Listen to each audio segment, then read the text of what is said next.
பால் கூட எடுக்கும் போது நாங்க தானே உங்களுக்கு எல்லாம் செய்யணும்னு இந்துக்களின் சகோதரர்களாக மாறிய இஸ்லாமியர்கள்.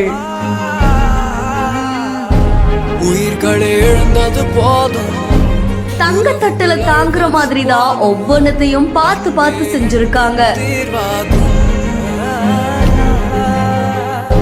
காலமது கண்முன் கண்ணீரை போல கரைந்தாலும். கோவை கரும்புக்கடை பகுதியில் இருக்கக்கூடிய முத்துமாரியம்மன் கோவில்ல சித்திரை திருவிழா கடந்த ஒரு வாரமாவே நடந்துகிட்டு வருதாமா. இந்த திருவிழாவுடைய முக்கிய நிகழ்வா நேர்த்தி கடன் செலுத்தி ஊர்வலம் நிகழ்வு நடந்திருக்காமா. இதுல நூற்றுக்கணக்கான பக்தர்கள் பால் குடம் எடுத்தும் அக்னி சட்டி ஏந்தியும் கரகம் எடுத்தும் ஊர்வலம் வந்திருக்காங்க. அவங்களுக்கு கரும்புக்கடை பகுதியில் இருக்கக்கூடிய ஜமாத் நிர்வாகிகள் ஆப்பிள், திராட்சை, வாழைப்பழம், தர்பூசணி இந்த மாதிரி பழங்களை ஊட்டி விட்டுருக்காங்க. அது மட்டும் இல்லாம ஜூஸ் வகைகள், பிஸ்கட்டுகளையும் வழங்கியிருக்காங்க. மேலும் வெயில் அதிகமா இருந்ததால அவங்க மேல தண்ணீரையும் ஊத்தி குளிர வச்சிருக்காங்க. இதுக்காக பக்தர்கள் ஜமாத் நிர்வாகிகளுக்கு நன்றிகளை தெரிவிச்சிருக்காங்க. கரும்புக்கடை பகுதியில நடைபெற்ற இந்த கோவில் திருவிழா நிகழ்வு மத நல்லிணக்கத்தை பறைசாற்றக்கூடிய வகையில் அமைஞ்சிருக்கு. இந்த காட்சிகள் சமூக வலைதளங்கள்ல வைரலா பரவிட்டு இருக்கு. இந்த வீடியோ தொடர்பான உங்களுடைய கருத்துக்களை கமெண்ட்ல சொல்லுங்க. மேலும் செய்திகளுக்கு பிஹைண்ட் ஃபாலோ பண்ணிக்கோங்க.